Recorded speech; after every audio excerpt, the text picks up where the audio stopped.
Hello, what is up guys? Evildoisarm here today, back with another Black Desert video. Today's video we're going to be taking a look at the new updated roadmap for Black Desert heading into 2021.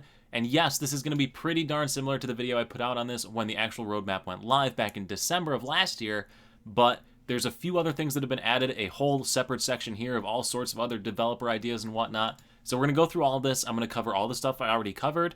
Anything that's new on those old things I already covered, I'll also put the extra new information in here. And I'll try to give you all the information you need for these two forum posts. But as always, these will be in the description below. So the link to these if you want to read through them yourself. Anyway, guys, quickly before we get into the video, if you're new to the channel, new to Black Desert, or you've been watching the videos on the channel and you still have not subscribed yet, please consider it. Helps grow my channel. Pushing for 100K. I would greatly appreciate it, and you'll stay up to date when new content comes out.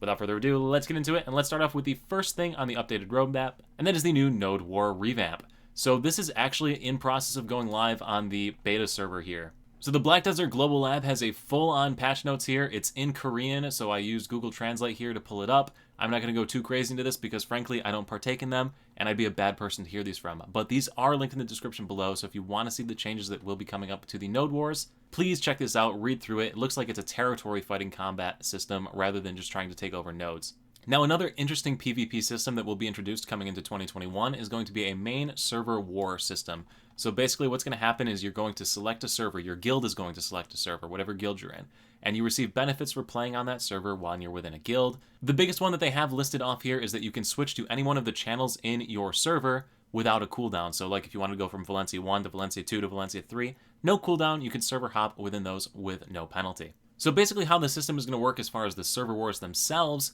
what's going to happen is that the guilds on the server are going to fight each other. There's going to be invaders and defenders. The invaders will try to invade other server groups. And that's pretty much the general idea behind this whole little server war system. There is an interesting addition, though, that I don't remember from the original live stream, and that is that they're going to include life skill related content to this as well. So guilds that are primarily life skill guilds that don't do PvP related content, or if you're a PvE player in the PvP guilds, you will have something else to do with regards to advancing the overall status of your server war. So I'm interested to see what it's going to be, and it's a nice little added little line that I'm really excited for. Now, keeping in the PvP theme, we have the 10 versus 10 crew system, which is basically Black Desert's attempt at an esport or a ranked sort of PvP system for you to partake in. What you're going to do is get together you and 9 of your other friends. You all have to be on a different character, which is actually an interesting thing that's been added into this. I don't remember that from the actual presentation as well. And you'll fight against other teams of 10. This is going to be a Champions League sort of system, so they're going to have a ranking system. Best teams will compete against other teams from other regions and give you that whole esports system that you've been dying for in Black Desert. The next bit of information that was talked about during the Calpheon Ball was the disparity of Camphor Stones between the different regions and servers and whatnot. So nothing really has changed in their stance from the ball itself. They're going to add it as a PvP reward from different events that you can do PvP-wise. Keeping in the theme of upgrading your gear, they're adding different levels to upgrading your Black Star gear, so you'll be able to upgrade it in intermediate stages between the Tri, Tet, and Pen stages. These materials are going to be picked up from the Hadnam Hunting Grounds, and the Hadnam Hunting Grounds are the regions where you've already beaten the game, like early on content that have been bumped up to really, really difficult levels.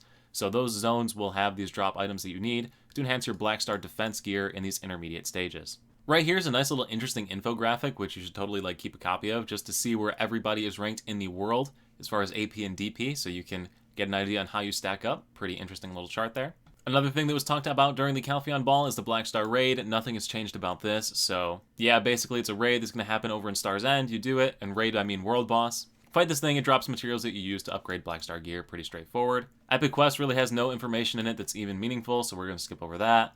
We have the new region, the Mountain of Eternal Winter, so this was quickly touched upon during the live stream itself. We have a little bit more information here and some screenshots of the different enemies that you're going to fight. Generally speaking on this one though, it's the homeland of the Guardian. Guardian gets a special buff, I guess, because everybody else gets a debuff of the hypothermia debuff while they're in the region. Guardian does not. And with this new region will come 2 new hunting grounds. You have these little Yeti people hunting ground right here, and you have the little pillbug dudes right here. So the pillbug dudes have an interesting little mechanic. Basically, it's going to be you kill a bunch of them, queen spawns, queen brings a bunch of them, kill the queen, kill all the stuff that spawns. A typical frenzied state sort of fighting mob system that's in the game in several different regions here. So they gave us a little bit of information about how this hunting zone is actually going to work that wasn't in the original Calpheon Ball. There's also going to be a new world boss. It's going to be the Golden Dragon. Next up is the Hardcore Hunting Ground, aka the PvE grinding area, Terror of the Deep Sea. So the Terror of the Deep Sea is a region where you can enter it once every 2 weeks to 1 month. They're going to have a time. They haven't decided on it yet. Basically, you get to keep everything in there and you can leave whenever you want, but if you die, you only get half of what you looted down there. So it's a really high risk versus reward, and as you continue to fight stuff in there, the enemies get harder and harder and harder. So you'll have to decide how long you want to stay, if you want to risk it, if you want to keep grinding. Definitely an interesting little PvE mechanic. The mansions that are coming to the game also received very little extra information from this post, but basically if you don't know anything about these, for having a certain number of contribution points in major cities, you will be given a plot of land. On that plot of land, you can build a mansion, you can decorate the exterior of the mansion, the interior of the mansion, all the sorts of things that you wished you could have changed in all of your house building and house creating activities you'll be able to do in this. One interesting thing that is left out on these patch notes here, or this little summary here, was the addition of the thief system. So during the live stream, they mentioned that there would be thieves, and you could send thieves to steal stuff from each other's mansions. Looks like that got axed, or if it's included in this line, I don't really know. But there's nothing explicitly calling out thieves like they did during the live stream a month ago. Now, big one for PvE players, the co-op dungeon. This is one that I'm tremendously looking forward to. But sadly, there's not really any more information on this. Basically, you need 3 to 5 players in order to complete certain regions of this dungeon. They're structuring it so that you can have friends in here that don't have AP or DP requirements, and they can do specific tasks like hitting buttons or things that need to be done during the combat. The enemy of the dungeon are going to be ancient weapons, so we already know what those look like in this game. And yeah, really not any more information out of this. So I'm a little disappointed, but hey, I'm definitely looking forward to those nevertheless. And finally, the new continent, Land of Dawn, that is the Port Rat area, will be coming in 2 years, so we got a long time to wait for that. So those are the recap points of the actual ball itself, the actual roadmap, but then there's a whole separate article about all sorts of different things that they've covered and that they're planning on doing here in Black Desert. So let's go through this now. So first thing up on this post is balance, and if we zoom in on this little chart right here, basically what this is showing you is that the majority of players pick succession. That is the red bars. For the majority of classes, the succession bar is higher than the blue bar, with the exception being Guardian out here that is completely outweighing it on the Awakening side. At any rate, what that means is that they're going to be adding new Awakening-only skills into the game for Awakening specs of different classes to try and push them a little bit more balanced in which type they choose. Now, buried in this wall of text talking about the Succession versus Awakening, there's also an option here talking about how they plan to balance the game, and it is not through nerfing, it is through buffing classes that are weaker. No actual information on what classes they plan on buffing, though, so but that is their strategy, so stuff won't be getting nerfed, just other stuff will be getting buffed. Next up in the plans for development are additions to the story. So what they're trying to do is rework the story so that you don't mash R throughout the entirety, and I'm pretty sure my R key doesn't work on my keyboard after playing through it. But at any rate, they're trying to remove that from the game, make it more engaging and fun to play. Also, another thing that's listed in here is the addition of voice-acted lines in there, which would actually be pretty interesting too, especially since the mobile version of the game already has voice-acted lines for like half of the NPCs in this game. We already mentioned all the different PvP content, so I'm not going to waste any of that information there.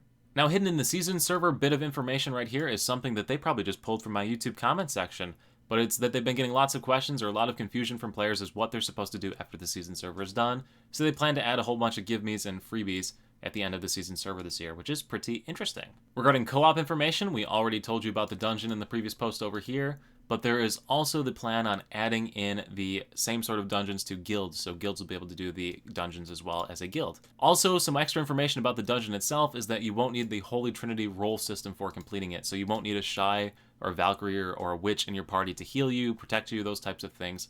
You'll be able to do it without that, and it's more focused on tactical and mechanical gameplay. The biggest change as far as life content's going is going to be the trade system. So as you noticed from the majority of my videos, I don't make anything on trading or talk about it whatsoever because I think it sucks. They plan on reworking it, making it more profitable as well as making it more engaging by making you join a guild, a trading guild. You work for the guild, you make money with the guild. So it seems like an interesting thing for role players that want to play through that. Definitely seems like an interesting change. No information on when it's actually coming out though, other than the second half of the year. There's a big old essay about ocean content, but basically what it's talking about is that they got rid of the idea for having an ocean battlefield sort of game mode like the Red Battlefield, and instead replaced it with the piracy system that they have. And they also feel as though if they don't allow peaceful players to enjoy the ocean content, then nobody's going to do it. So that's why that they have sort of implemented the types of systems that we have right now. Skipping down a little bit, we're going to get to the new class information. This is our only little teaser of the new class that we have right here. So yeah, that's it. Super exciting. Tiny little picture right there. Skipping down a little bit further, we have the Gear Enhancement tab that says good luck in it. Yeah, I don't know what to tell you. Good luck. We're not changing anything. Kexa D. So you're stuck with the Gear Enhancement system that's currently in it. They are going to try and add things that make it easier, though. So they're going to have the Knitter's Band that we have like right now that lets you swap stacks. So try to make it more convenient, but they're not making it easier. On the topic of mounts, they're going to be adding some new mounts coming up in the future, although there's no guarantee as to the time frame of it, but they're adding snow bears and giant wolves. Now, in addition to those 2 new additions, we have the tier 10 horses, airships, hot air balloons, and water mounts, all planned to be released at some point, but just not in the first half of 2021. There will be the 2 dream horses that are already in existence, the DNA and the Doom, and the DNA will be able to run on the water. This is a clip showing you it running on water, but you won't be able to run all the way to Port Rat. That's basically all they're saying there. So yeah, you got some new horses and mounts planned to come up here in the future. Next up is pretty cool. We got some outfits that they went ahead and worked on, so we got some cool outfits that you can go ahead and purchase coming up in 2021. Next, we have information about the macros that you may be using in this game, basically saying stop using macros or we're going to get your butt, man. Don't use no macros.